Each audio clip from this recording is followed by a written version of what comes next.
Hi friends, అందరికీ నమస్తే. ఆంధ్రప్రదేశ్లోని పాఠశాలలు మరికొన్ని రోజుల్లో తెరుచుకోనున్నాయి. సెలవుల రోజున సందడిగా గడిపిన విద్యార్థులు ఇక పుస్తకాలు సంచితో బడిబాట పట్టాల్సిన సమయం వచ్చేసింది. సెలవు రోజున సరదాగా గడిపిన చిన్నారులు కాస్త నిరాశతో బడికి బయలుదేరుతుంటే వారి తల్లిదండ్రుల ఆలోచన మాత్రం మరోలా ఉంటాయి. స్కూల్ ఫీజులు, పుస్తకాల ఖర్చులు వంటి వాటి గురించే తల్లిదండ్రుల ఆలోచన. ఈ నేపథ్యంలోనే ప్రభుత్వం అందించే తల్లికి వందనం సాయం కోసం చాలామంది తల్లిదండ్రులైతే ఎదురుచూస్తున్నారు. ఈ క్రమంలోనే తల్లికి వందనం నిధుల విడుదలపై ఏపీ ముఖ్యమంత్రి నారా చంద్రబాబు నాయుడు కీలక వ్యాఖ్యనైతే చేశారు. ఏపీలోని టీడీపీ కూటమి అధికారంలోకి వచ్చి ఏడాది పూర్తి కావస్తుంది. ఈ నేపథ్యంలోనే తెలుగుదేశం పార్టీ మంత్రులు, ఎంపీలు, ఎమ్మెల్యేలు, ఎమ్మెల్సీలు, ముఖ్య నేతలతో చంద్రబాబు శనివారం టెలికాన్ఫరెన్స్ నిర్వహించారు.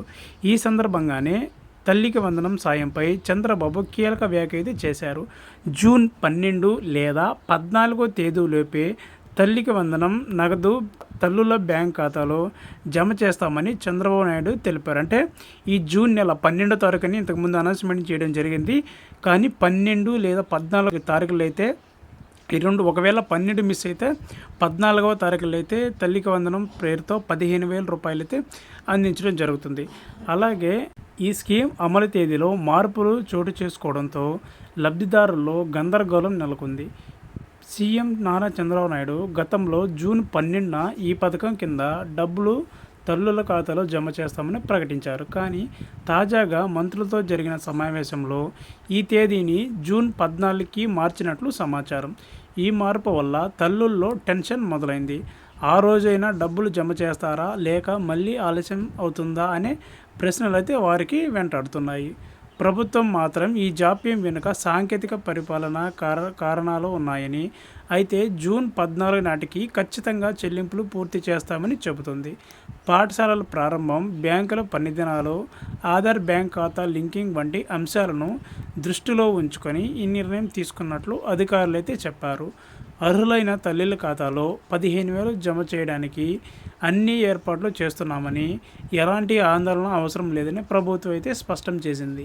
ఇక దీనికి సంబంధించి ఎలిజిబిలిటీ చూసుకున్నట్లయితే మొత్తం కుటుంబం ఆదాయం నెలకు గ్రామీణ ప్రాంతాల్లో 10,000 లోపు, పట్టణ ప్రాంతాల్లో 12,000 లోపు ఉండాలి.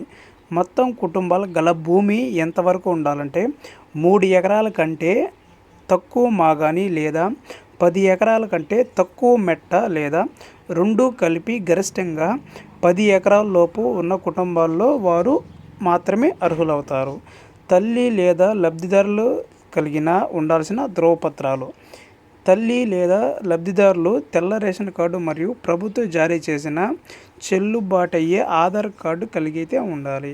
ఇక ప్రభుత్వ ఉద్యోగి మరియు పెన్షన్దారుకు సంబంధించి చూసుకున్నట్లయితే కుటుంబంలోని ఏ వ్యక్తి ప్రభుత్వ ఉద్యోగి లేదా పింఛన్దారు అయి ఉండకూడదు.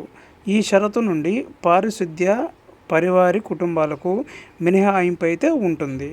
4 చక్రాల వాహనం చూసుకున్నట్లయితే లబ్ధిదారులు కుటుంబం 4 చక్రాల వాహనం కలిగి ఉండకూడదు. ట్రాక్టర్, ట్యాక్సీ, ఆటో ఈ షరతుల నుండి మినహాయింపు ఇచ్చింది. సో ఈ 3 కాకుండా మిగతా 4 చక్రాలు ఏవైతే ఉన్నాయో వాళ్ళందరికైతే ఈ తల్లికి వందనం రాదు. అలాగే విద్యుత్ సంబంధించి చూసుకున్నట్లయితే గడిచిన 12 నెలల్లో కుటుంబం యొక్క విద్యుత్ వినియోగం నెలకు 300 యూనిట్లు మించరాదు. అంటే గడిచిన 12 నెలల్లో 300 యూనిట్లు అంటే ఎక్కువైతే అయ్యి ఉండకూడదు. ఆదాయ పన్ను విషయం చూసుకున్నట్లయితే ఆదాయ పన్ను చెల్లిస్తున్న వారు ఈ పథకానికి అనర్హులు. పట్టణాల్లో ఆస్తి ఎంత ఉండాలంటే మున్సిపాలిటీ పరిధిలో 1000 చదరపు అడుగుల కంటే తక్కువ స్థలం ఉన్నవారు అర్హులు. అంటే పట్టణ ప్రాంతాలకు మాత్రమే ఇది వర్తిస్తుంది. పుట్టిన తేదీ ధృవీకరణ, ఆధార్ కార్డు సమీకృత ధృవీకరణ పత్రం ఖచ్చితంగా కావాలి. మరియు బ్యాంక్ ఖాతాకు సంబంధించి తల్లి లేదా లబ్ధిదారు యొక్క గుర్తించబడిన గార్డియన్ యొక్క బ్యాంక్ ఖాతా ఆధార్తో అనుసంధానం చేయబడి ఉపయోగంలో ఉండాలి. సో హాజరు విషయాన్ని చూసుకున్నట్లయితే విద్యార్థులకు 75% హాజరు ఉండేటట్టు చూసుకోవాలి. తల్లికి వందనం, స్టూడెంట్ కిట్ పథకాలకు ఆధార్ తప్పనిసరి అని పాఠశాల శాఖ విద్యా స్పష్టం చేసింది. కొత్త ప్రభుత్వాల్లో పథకాల పేర్లు మారిన నేపథ్యంలో ఈ మేరకు అయితే ఉత్తర్వులు జారీ చేసింది.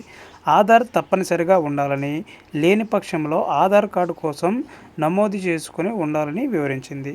ఆధార్ నెంబర్తో పాటు pan, passport, bank passbook, ration కార్డులు, ఓటర్ ఐడి కార్డులు లాంటివి మొత్తం 10 గుర్తింపు కార్డులతో ఏదైనా ఒకటి ఉండాలని పేర్కొంది. తల్లికి వందనం పథకం కింద 15,000 స్టూడెంట్ కిట్ పథకంలో విద్యార్థులకు బ్యాగ్, బెల్టులు, బూట్లు, సాక్స్లు, పాఠ్యపుస్తకాలు, నోట్ పుస్తకాలు, యూనిఫామ్ ఇస్తున్నట్లు తెలిపింది. ఆధార్ కార్డు ధృవీకరణ ద్వారా ఈ పథకానికి సంబంధించి ధృవీకరణ ఉంటుంది. కావున తల్లులకు సంరక్షణకు ఆధార్ కార్డు తప్పనిసరిగా చేసింది. పూర్తి విధి విధానాలతో ఆంధ్రప్రదేశ్ ప్రభుత్వం ఉత్తర్వులు అయితే ఇవ్వడం జరిగింది. ఆంధ్రప్రదేశ్లో గత ప్రభుత్వం అమలు చేసినటువంటి అమ్మఒడి పథకానికి అంటే జగనన్న అమ్మఒడి పథకానికి సంబంధించి చూసుకున్నట్లయితే గత ప్రభుత్వం ఇంట్లో ఒక్క విద్యార్థికి మాత్రమే 15,000 చెల్లిస్తుండగా ప్రస్తుత ప్రభుత్వం ఈ పథకం కింద ఎంతమంది విద్యార్థులు ఉంటే అంతమందికి 15,000 చెల్లించడం జరుగుతుంది.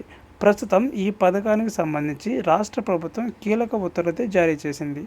1 నుండి 12వ తరగతి వరకు చదువుతున్నటువంటి విద్యార్థులు తల్లికి వందనం పేరుతో తల్లి అకౌంట్కి అమౌంట్ అయితే పంపించడం జరుగుతుంది.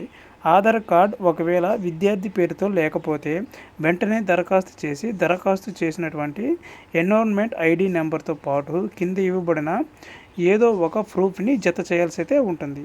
ఆ ప్రూఫ్ ఏంటంటే బ్యాంకు లేదా పోస్ట్ ఆఫీస్ పాస్బుక్ లేదా పాన్ కార్డు లేదా పాస్పోర్టు లేదా రేషన్ కార్డు లేదా డ్రైవింగ్ లైసెన్స్ లేదా వ్యక్తికి గుర్తిస్తూ ఎవరైనా గెజిటెడ్ ఆఫీసర్ లేదా తహసీల్దార్ జారీ చేసినటువంటి పత్రం అయితే ఉండాలి. గత ప్రభుత్వం మాదిరిగానే ప్రస్తుత ప్రభుత్వం కూడా 1 నుంచి 12వ తరగతి చదువుతున్నటువంటి విద్యార్థులకు ఈ పథకం కింద నగదైతే పొందాలనుకుంటే తప్పనిసరిగా 75% హాజరు ఉండాలని నిబంధన అయితే కొనసాగడం జరుగుతుంది. సో ఇది ఫ్రెండ్స్, తల్లికి వందనం పథకంతో పాటు విద్యా కానుకైతే ఈ స్టూడెంట్కి అయితే అందించడం జరుగుతుంది. ఆంధ్రప్రదేశ్ రాష్ట్ర ప్రభుత్వం అయితే మొత్తం మీద ఈ 14వ తారీఖునైతే ఈ అమ్మఒడి లేదా తల్లికి వందనం పథకం పేరుతో ప్రతి విద్యార్థికి అయితే 15,000 రూపాయలు అయితే అకౌంట్లో జమ చేయడం జరుగుతుంది. సో ఇంట్లో ఎంతమంది ఉన్నా వాళ్ళందరికైతే 75% హాజరు ఖచ్చితంగా అయితే ఉండాలి. ఉంటేనే ఈ పథకం అయితే అమలవుతుంది. ఇంట్లో ఎవరైనా పెన్షన్స్ తీసుకున్న వాళ్ళు ఉంటే ఈ పథకానికి అనర్హులు ఫ్రెండ్స్. అలాగే గత ప్రభుత్వ హయాంలో 15,000 రూపాయలని చెప్పి 2,000 రూపాయలు స్కూల్ మెయింటైన్ ఛార్జెస్ కింద 2,000 రూపాయలు కట్ చేసుకొని 13,000 అయితే అకౌంట్లో ఇవ్వడం జరిగింది. కానీ ఈ ప్రభుత్వం మాత్రం పూర్తిగా 15,000 రూపాయలు అయితే అకౌంట్లో జమ చేయబోతుంది.